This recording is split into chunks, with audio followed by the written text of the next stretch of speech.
As long as England have Gareth Southgate in charge, they're never gonna win anything. Honestly, quite frankly, even without Southgate, they might not win anything at all, but that's a different conversation to have. At the moment, I do think it's Southgate who's in the hot seat. So as you guys know, right, this Euro is going on at the moment. Fantastic games. The second game week just ended. There's gonna be a roundup video coming out very soon, and I'm a little bit late to that party, but I'm gonna be dropping that soon. So make sure you guys subscribe, hit the notification bell so you don't miss an upload. Of course, if you're not new to the channel, boys, welcome back. Glad to have you around for another video. But with the first two rounds of the Euros being completely done, so far this tournament, England have been extremely poor. And partially, yes, it is due to some of the players. Maybe some of them haven't really lived up to the expectations that were put on them. But my opinion, honestly, it's coming down to Southgate. So as many of you guys know, Southgate is quickly approaching 10 years as the England manager, where he has led them through now 4 major international tournaments where he has had some relative success. He got to the semi-final in the 2018 World Cup, he got to the final in the Euro 2021, and he did reach the quarterfinal in the last World Cup of 2022. So one could say that through results and through looking at it just on paper, the guy is showing he knows what he's doing. But if you take even a closer look, even just a tiny one, into what Southgate and England have done in these last couple of years, you'll know very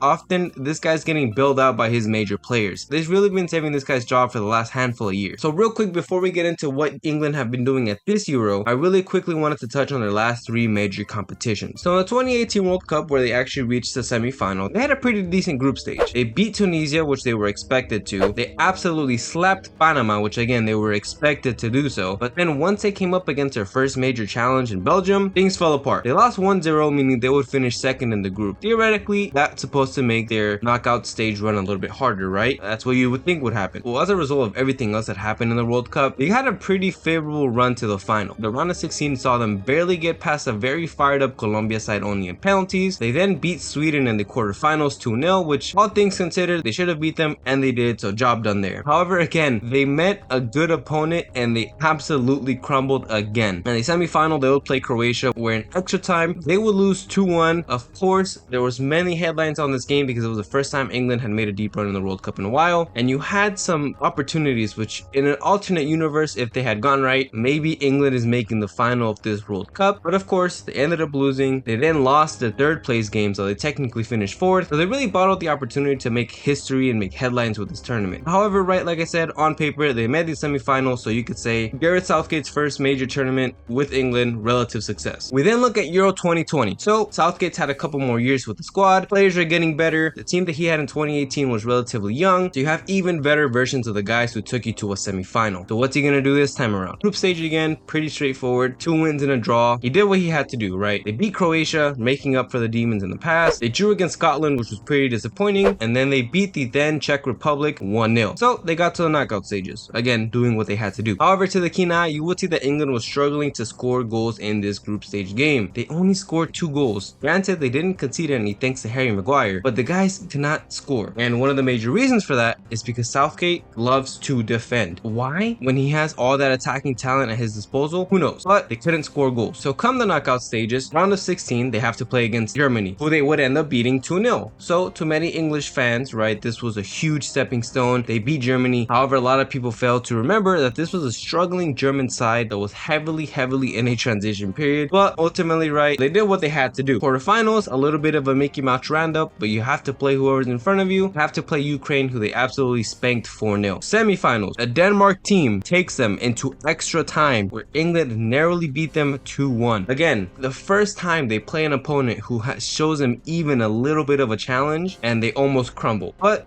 they win the game. They get to the final of the Euros. Southgate has the opportunity to win his first major trophy. Harry Kane, opportunity to win his first major trophy. But for England, they were playing a team that actually was good. So they played Italy. They ended up losing in penalties, which whatever, fair enough, right? Again, maybe some goals go in, maybe some chances go in that otherwise didn't, and we're having a different conversation. But at the end of the day, they lost. Major reason for this was Gareth Southgate's very negative tactics that sees them just shrivel up and defend when things get spooky. Okay, Gareth Southgate, 2 tournaments under his belt. We're now looking at the 2022 World Cup. What does Southgate ball have in store for us? Man is still the manager after these 2 disappointing tournaments for England. They made the final, they made the semi-final, but ultimately there was no silverware. Was the 3rd time gonna be the charm? Absolutely not. England, of course, as usual, pretty good in the group stage, right? They ended up scoring a lot more goals this time around. Absolutely spanked Iran. They did draw against the United States, which it's the United States, so whatever, right? It was something like this was bound to happen. But they then beat Wales 3-0, so absolutely spanked them there. They did what they had to do. They were scoring goals this time around. Things felt more positive for England. And then we get to the knockout stages again. So their first matchup is against a very good Senegal team without Sadio Mane, which probably did help their case a lot. So in the round of 16, they do beat Senegal 3-0, get the job done there. Who do they play next? France. So what's been the theme this whole time? They play a good team, they're gonna crumble. So what happened? They absolutely crumbled. They ended up losing 2-1. Harry Kane missed a very crucial penalty that honestly could have swayed the game going into their favor, but they were out. So if anything, this was regression from the progress that they had been making. Southgate remained at the helm even after this, which in my opinion probably makes England deserve what's going on in this current Euro competition. So going into the Euros, there's a big expectation on a couple of teams: Germany, England, Portugal, France. Most of these guys have been pretty disappointing in one game or another. England have been disappointing in both of their games. In both games, they scored 1 time, so very similar to that 2018 World Cup run, and then they pretty much just collapsed from there. Their first game saw them beat Serbia 1-0, where after they scored, they pretty much just shriveled up and decided to defend the entire time. Against Denmark, they did the same thing where they went up 1-0, and then after that, they shriveled. However, Denmark is a good team. So what's gonna happen? They scored. They scored a goal. Go figure, right? Because that's what happens when you invite pressure. Their other team is gonna take shots, especially if they're good. There was a graphic about the average position that the English players were taking up after they scored their goal for like 15 minutes, and they were pretty much parking the bus. Everyone from center backs to forward to left winger, everybody was parked, and they ended up drawing the game. But where does this leave England going forward? Their next game is against Slovenia, which if they don't win, then that's a whole different conversation. I might be making a whole different video about that. They're gonna win. They're probably gonna win 1-2, 3-0 because Slovenia realistically should not be beating England. But if they do, props to them. I hope they do, because the English team, something about the fans, the media, the way they act about